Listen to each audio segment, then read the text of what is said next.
हे एक निमित्त झाले असं म्हणा पाहिजे तर, परंतु हा गेल्या काही वर्षातला राग हा आता उफाळून वरती आलेला आहे.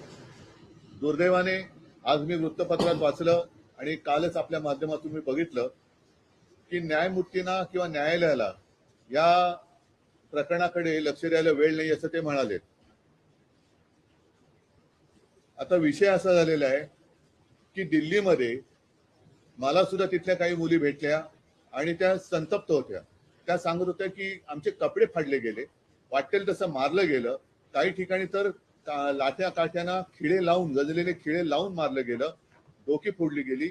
आणि काल एक व्यक्ती जी महिला म्हणजे मुलगी जी अत्यवस्थ होती, मला कल्पना नाही आता तिथे येता येताना वाचलं, आता आहे की नाही मला माहिती नाहीये. तर एक एक एक एक एक एक असे अत्याचार वाढत चाललेले आहेत. न्यायालयाला कबूतर, कुत्रे यांच्याकडे लक्ष द्यायला वेळ आहे, पण कॉक्रोचकडे लक्ष द्यायला वेळ नाही, हे दुर्भाग्य आहे. आणि देशाची परिस्थिती आता अशी झाली का, आणि न्यायालयाची परिस्थिती सुद्धा अशी धृतराष्ट्रासारखी झाली का, म्हणजे द्रौपदीने धृतराष्ट्राकडे न्याय मागण्यासारखं झालेलं आहे. आता मधल्या काळामध्ये चंद्रचूड यांनी न्यायालयाच्या न्यायदेवतेच्या डोळ्यावरची पट्टी काढली होती. ती न्यायदेवतेने परत पट्टी बांधली आहे का आणि कशासाठी बांधलेली आहे, हे एकूणच जे चाललेलं आहे हे सरकार आता कोणाला आपलं वाटतं असं दिसत नाहीये. कारण मी ज्या वेळेला तिथे पोहोचलो तेव्हा जसं आता राज म्हणाला की आता विषय केवळ धर्मेंद्र प्रधान यांच्या राजीनाम्यापुरता नाही, तर ह्या मुलांना, या विद्यार्थ्यांना आता हे सरकार नकोसं झालेलं आहे. हेच विद्यार्थी होते, हीच मुलं होती ज्यांनी अच्छे दिन याची अपेक्षा करत या सरकारला निवडून आणलं होतं. पण हे सरकार निर्दयीपणाने वागतंय. पंतप्रधानांनी आज एक ते काय ट्विट केले, कारण म्हणजे त्यांनी जाऊन बोलायला काय हरकत नव्हती. म्हणजे याच्यामध्ये कमीपणा बाळगण्याचं काही कारण नाहीये. आपली मुलं आहे, आपली जनता आहे, यांच्याबरोबर चर्चा करायला कमीपणा वाटण्याची गरज नाहीये. पहिल्या दिवशी जर का सरकारने यांच्याबरोबर चर्चेचे दरवाजे उघडले असते किंवा पहिल्या दिवशी जर का यांना बोलवलं असतं तर ही इथपर्यंत वेळ वाढली नसती, एवढी हे आंदोलन ताणलं गेलं नसतं. लोकांना आज व्यक्त व्हायचंय. इतके वर्ष साठलेला राग, असंतोष हा उफाळून वर आलेला आहे आणि त्याला एक वाट करून देण्याचा आम्ही प्रयत्न करतोय. ही वाट करून देत असताना सर्वांना सांगतोय की कोणीही, कारण बरेच जण या असंतोषाच्या ठिणगीला वेगळं वळण लावण्याचा प्रयत्न करतायत. मग पोलिसांवरती हल्ले करण्याचा प्रयत्न करतायत. काही गुंड म्हणजे सिव्हिल ड्रेस मधले लोक, यांच्यात पोलिसांच्या लाठ्या यांच्या हातात कशा आलेल्या आहेत, म्हणजे त्यांच्या तिकडे नावाची पट्टी पण नाहीये, काही कपडे त्यांचे पोलिसांचे नाहीयेत. म्हणजे हे गुंड, आता माझं मग असं म्हणणं आहे की हे आंदोलन मोडायला पाकिस्तानमधून गुंड भाजपने आणलेत का, कारण यांची काय ओळख पाळख काही नाहीये. त्यांना ओळख विचारलं तर सरळ ते काही त्यांच्या निर्विकार चेहऱ्याने ते आपले बघतात लोकांकडे, काही त्यांना पडलेलं नाहीये. ना मुलांच्या व्यथेची त्यांना जाणीव आहे, ना त्यांच्या वेदनेची त्यांना जाणीव आहे. बेसुमार लाठीमार करतायत आणि अशी ही सगळी गुंडागर्दी ही सरकार चालवत असताना कोणी गप्प बसू नये. आपण व्यक्त व्हायला पाहिजे आणि त्या व्यक्त होण्यासाठी, ती वाट करून देण्यासाठी येत्या रविवारी आम्ही मी मोर्चा म्हणण्यापेक्षा एक देशाची ताकद काय असते ती ताकद दाखवून देण्यासाठी या मोर्चाचं आयोजन केलेलं आहे. जसं राजने सांगितलं की शिवाजी पार्क ते सिद्धिविनायकला राज आपण जाऊन दोन गोष्टी करू.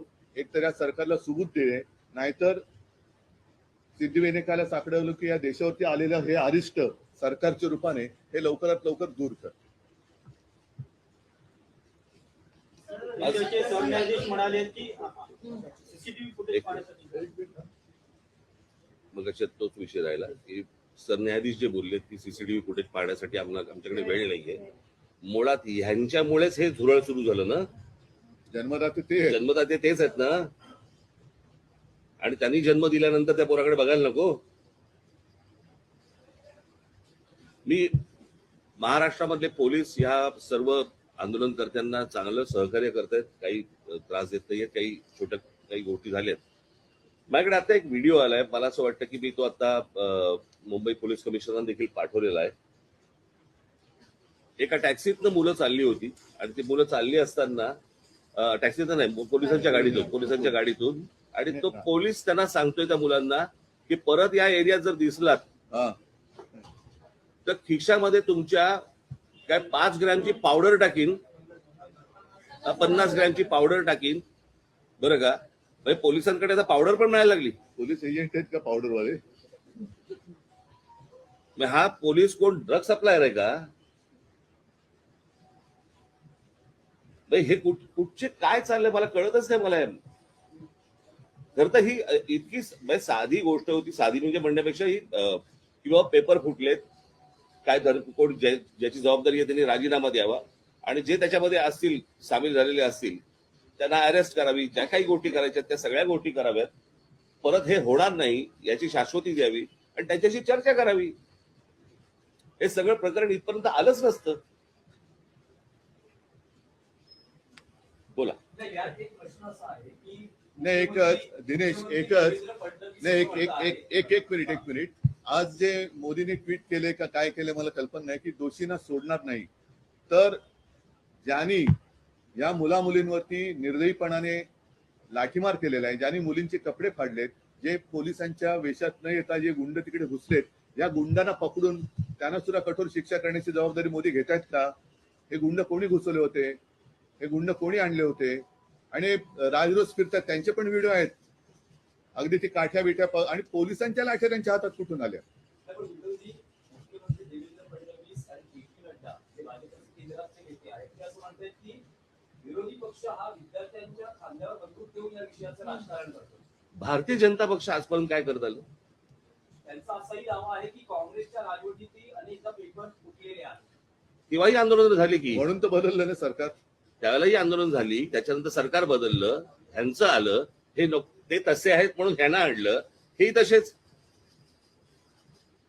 म्हणजे ते सांगतात की सरकार बदला आणि विद्यार्थ्यांच्या खांद्यावरती बंदुका विरोधी पक्ष ठेवत असतील तर विद्यार्थ्यांच्या छातीवरती बंदुका तुम्ही का रोखतात? नाही आणि दुसरी गोष्ट त्या अण्णाच्या टोप्या घालून कोण फिरत होते? त्यांचीच माणसं होती ना. अण्णांकडे एवढी माणसं नव्हती. आणि ह्याच्यामध्ये परत ह्यांनी काही चुका केल्या की त्याचं राजकारण नाही करायचं. आणि हे जेव्हा विरोधी पक्षात जातात त्यावेळेला सगळ्या गोष्टींचं राजकारण करणार. पण शरद पवार काल पंतप्रधानांना भेटले. त्याला जंतर मंतर म्हणतात. तेच आहे की त्यांनी तुम्हाला काही कल्पना दिली आहे का? कारण नाही, मला असं वाटतं विषयाला आता फाटे फोडण्याची आवश्यकता नाहीये. आम्ही सगळेजण आम्ही एक नाही ऐका मला बोलू तर द्या. मला बोलू तर द्या. माझं म्हणणं काय आहे की जसं आज मी आणि राजा एकत्र आलेलोच आहोत, त्याच्या आधी सुद्धा मी सगळ्यांना आवाहन केलेलं आहे की ज्यांना देशाच्या भविष्याविषयी चिंता आहे. म्हणजे मी तिकडे गेल्यानंतर सगळे भाषिक तिकडे होते, सर्व धर्मीय तिकडे होते, हिंदू होते, मुसलमान होते, सगळे होते. आता ज्यांना देशाचं, कारण हा देश जर का आपला आहे तर देशाच्या भविष्याची ज्यांना चिंता आहे त्यांनी पंतप्रधानांना भेटून त्यांची एक चिंता व्यक्त केली असेल तर मला माहिती नाही. तर त्यांनी मुलांना भेटायचं, ते परवा तिकडे गेले होते. पंतप्रधानांनी आता मुलांना भेटण्याची गरज आहे. आणि नुसतंच असं जर का ढकलम गाडी चालणार असेल तर काय उपयोग नाहीये. नाही आता आपण जे म्हणालात, आम्ही रविवारी मोर्चा जाहीर केलेला आहे. तर रविवारी जर का पवार साहेब येत असतील, अगदी नरेंद्र मोदी येत असतील, देवेंद्र फडणवीस येत असतील, येऊ द्यात. म्हणजे विरोधी कशाला?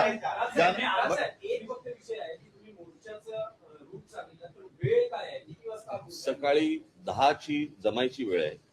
साधारणपणे 11:30 पर्यंत 11, 11:30 पर्यंत निघू.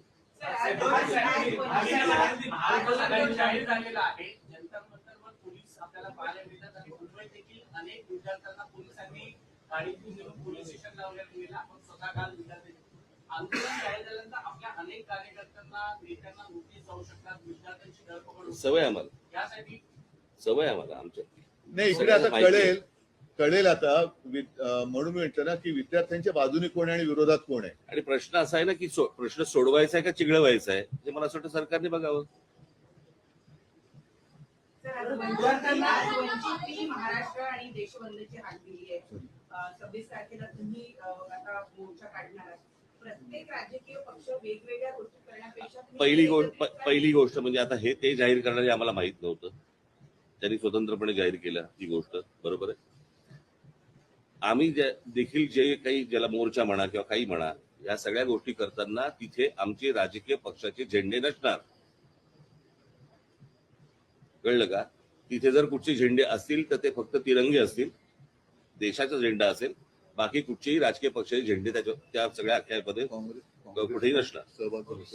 आणि एक मिनिट.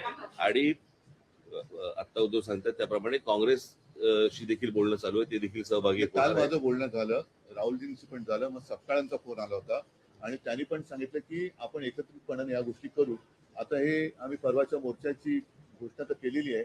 आता त्यांना सुद्धा आम्ही सांगतोय सगळ्यांनीच, अगदी पवार साहेबांना असेल आणि भारतीय जनता पक्षातल्यांना सुद्धा, जे विद्यार्थ्यांचे खरे पालक आहेत, ज्यांना विद्यार्थ्यांबद्दल तरुणांबद्दल चिंता आहे, आणि असे अनेक भाजपचे लोक आहेत की त्यांना आता असं वाटतं की आपण भाजपचे समर्थक राहून गुन्हा केला, ते सगळेजण या मोर्चात सहभागी होऊ शकतात. आणि मला असं वाटतं एकच मिनिट, आणि मला असं वाटतं विद्यार्थ्यांबरोबर आवाहन करीन की पालकांनी देखील याच्यामध्ये सामील व्हावं. फोन केला, फोनवर बोललो. नाही, एक तर काय झालं, मी तिकडे रात्री पोहोचलो त्यावेळेला त्यांचं आंदोलन नुकतंच संपलं होतं आणि त्यांना मला वाटतं ते कुठला छत्रसाल स्टेडियम तिकडे नेलं होतं. मला जंतर मंतर वरती जायचं होतं कारण अभिजित आणि सगळेजण तिकडे वाट बघत होते. मी तिकडे गेल्यानंतर मग माझी काही भेट झाली नाही, पण काल सकाळी माझं फोनवरती बोलणं झालं. भविष्यामध्ये आपण जंतर मंतरवर विद्यार्थ्यांशी थेट संवाद करण्यासाठी जाणार आहोत. अरे मी आत्ताच गेलो असतो, माझी तब्येत बरी नव्हती म्हणून. नाही, दुसरा मुद्दा काय माहितीये ना, जंतर मंतरवरती एक केंद्रबिंदू झालेला आहे, पण ही आता पूर्ण देशाची भावना आहे. म्हणून मी जे म्हटलं ना की एक राष्ट्र एक भावना, जो जो जिथे जिथे आहे तिथे तिथे त्यांनी या गोष्टीचा विरोध व्यक्त केला पाहिजे. सगळेजण काही जंतर मंतरवरती पोहोचू शकतात, जाऊ शकतात आणि जाण्याची गरज आहे असं मला वाटत नाही. आज ग्रामीण भागात सुद्धा आंदोलनं होत आहेत, राज्यातल्या आणि देशातल्या अनेक शहरांमध्ये ही आंदोलनं होत आहेत. विद्यार्थी झुंडीच्या झुंडीने बाहेर पडत आहेत. आणि कालच एक मी व्हिज्युअल बघितलं की एक तरुणी त्या पोलिसांच्या गाडीसमोर एकटी उभी राहिली होती इथे बाजूला. ही तरुणांची ताकद आहे. या ताकदीला झुरळ समजलं जातं, त्या झुरळांच्या ताकदीला आता हे घाबरलेले आहेत.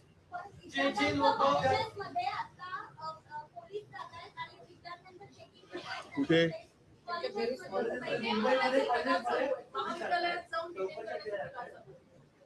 काय कसले चेकिंग करतात?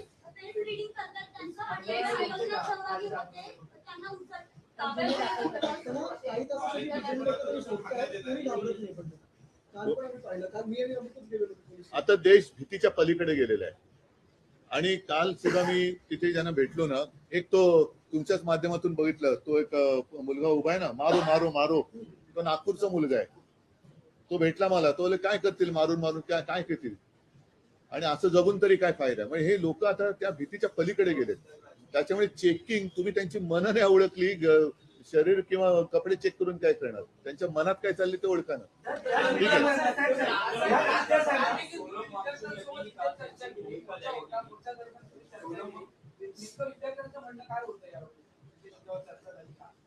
आलं नाही तुमच्यापर्यंत? त्यांनी व्हिडिओ काढले होते ना.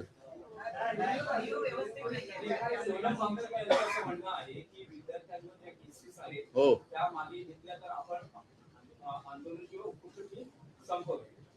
तुमचं विरोधी पक्षाचं काय म्हणणं आहे की याचा लॉजिकल थ्रेट म्हणजे धर्मेंद्र प्रधान यांचा राजीनामा तेव्हाचे आंदोलन थांबेल, की सरकार असं म्हणते की चर्चा करायला या, लोकसभेत संसदेत यावर चर्चा होईल आणि त्यानंतर मग पुढचा निर्णय घेण्यात. आता तिकडे नाही बघा, आता प्रत्यक्षात तिकडे काय चाललंय, कारण मी मागे प्रेस कॉन्फरन्स घेतली होती ना, मी इथेच बोललो होतो. मला वाटतं की काही वर्षांपूर्वी म्हणजे 2018 साली एक जेडी अगरवाल नावाचे गृहस्थ होते, ते गंगेसाठी उपोषणाला बसले होते. सरकारने लक्ष नाही दिलं. 115व्या दिवशी त्यांनी प्राण सोडला. गंगा आणखीन वाईट झाली. म्हणजे करोनाच्या काळात तर मग गंगेमध्ये मृतदेह पण सोडले गेले. या सरकार हे निर्दयी आहे. मी वांगचुकना त्यांना तिथून हलवण्याच्या आधी 1-2 दिवस आधी फोनवरनं बोललो होतो आणि मी त्यांना हेच सांगितलं होतं की आपण उपोषण सोडा, कारण उपोषण कोणासमोर करायचं, ज्यांना काहीतरी संवेदना आहे. या सरकारला संवेदना नाहीये. त्याच्यामुळे त्यांना असं वाटतं की अशी लोक गेलेली बरी. गेलेली बरी, म्हणजे एकदा काय ते सगळं स्मशान शांतता होऊ द्या. पण तसं दिसत नाहीये. अनेक जण आता प्रत्येकाच्या मनामध्ये ही ठिणगी पेटलेली आहे. त्याच्यात तुमचा जो विषय आहे की धर्मेंद्र प्रधान, शेवटी मग जबाबदारी कोणाची आहे? जे जबाबदार आहेत त्यांना सोडणार नाही, मग धर्मेंद्र प्रधान पहिले जबाबदार आहेत त्यांना का सोडताय? आणि धर्मेंद्र प्रधान पण कोणी एकेकाळी पेपर फुटीच्या विरुद्ध रस्त्यावर उतरले होते असं म्हणतात, जे आता विद्यार्थ्यांचं नशीब फोडतायत. राजसाहेब, तुम्हाला काय वाटतं की सरकार म्हणते चर्चेला यातून मार्ग काढा, तुम्हाला असं वाटतं की चर्चेतून मार्ग हे सुरुवातीला करायला पाहिजे होतं ना. हीच गोष्ट उपोषणही झालं नसतं, लाठीचार्ज झाला नसता, मुलांनी मार नसता खाल्ला. काय झालंय आता घराघरामध्ये हे सगळं पोहोचलेलं आहे आंदोलन, त्याच्यामुळे सरकार आता बॅकफूट वरती गेलंय. आणि म्हणून आता ते सांगतात की आमच्याशी चर्चा करायला या म्हणून. कळलं का? ज्यावेळेला शिखांनी, ज्यावेळेला त्या शेतकऱ्यांनी, ज्यावेळेला पंजाबच्या शेतकऱ्यांनी, हरियाणाच्या शेतकऱ्यांनी ज्यावेळेला मोर्चा काढला होता, त्याला काय नाही रे बोलवलं? कारण तो प्रत्येक घरातला, देशातला नव्हता विषय. आता त्यांना अंदाज आला या सगळ्या गोष्टींचा, त्यांच्याकडे पण यंत्रणा आहेच त्यांच्याकडे, की अंदाज आला की हे घराघरात पोहोचलंय आणि घराघरात पेटलंय. म्हणून आता बोलतात की आमच्याशी चर्चा करायला या. मणिपूरच्या प्रकरणात, त्या शिखांच्या प्रकरणामध्ये काही ट्विट केलं तर आढळलं का पंतप्रधानांनी? त्यांच्या लक्षात आलंय की हे आपल्या अंगलट आलेलं आहे आणि म्हणून ही आता सारवासारव सुरू आहे. आणि एक आता नाही एक मिनिट, तुम्ही जे आता सांगितलं ना, तुम्ही जे आता सांगितलं की आता घरोघरी जाऊन चेकिंग, कॉलेजमध्ये जाऊन चेकिंग, तर मी सरकारला आणि पोलिसांना एक नम्र विनंती करेन की तुम्ही आणखीन आग भडकवू नका. ही मुलं शांत आहेत, त्यांच्याशी नीट चर्चा करा. ही शांतता भंग करण्याचं काम पोलिसांनी आणि सरकारने करू नये.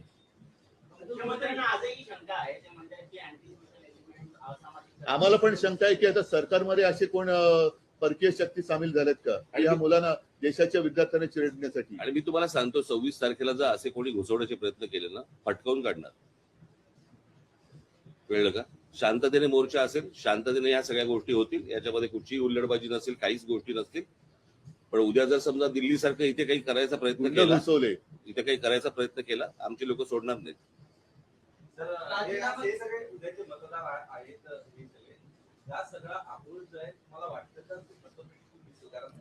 ते हा विषय मतपेटीचा नाहीये. पहिली गोष्ट तुम्ही लक्षात घ्या, आता हा विषय मतपेटीचा नाहीये, हा विषय कुठच्या निवडणुकांचा नाहीये, हा विषय आहे त्यांच्या न्यायाचा. कळलं का? उद्या परीक्षेला बसलेले हे सगळे विद्यार्थी विद्यार्थी आत्महत्या करतात, याचा अर्थ काय समजून घ्या ना. इथे मतपेटीचा विषय येतो कुठे? पण ज्या प्रकारचं देशामध्ये सत्ता राबवली जाते त्याच्या विरुद्धचा राग हा मला असं वाटतं प्रत्येक राज्यांमधून बाहेर येतोय. ही सर्वात महत्वाची गोष्ट आहे. पीएमच्या निवासस्थानी आंदोलन झालं, पीएमच्या निवासस्थानी आंदोलन झालं. एकनाथ शिंदे असं म्हणतात की काय घातपात करायचं. हे बघा त्यांच्या विरुद्ध, हे बघा त्यांच्या बरोबर तुम्ही त्यांच्या विरोधात काही बोललात की तुम्ही देशद्रोही असता, अँटी नॅशनल असता. कोणी केली अरे जाऊ दे, त्यांची कुवत आहे का? चल. आपल्या परिसरातील बातम्या आमच्यापर्यंत पोहोचवण्यासाठी स्क्रीनवर दिलेल्या क्रमांकावर संपर्क साधू शकता. दूरध्वनी क्रमांक 8652414343.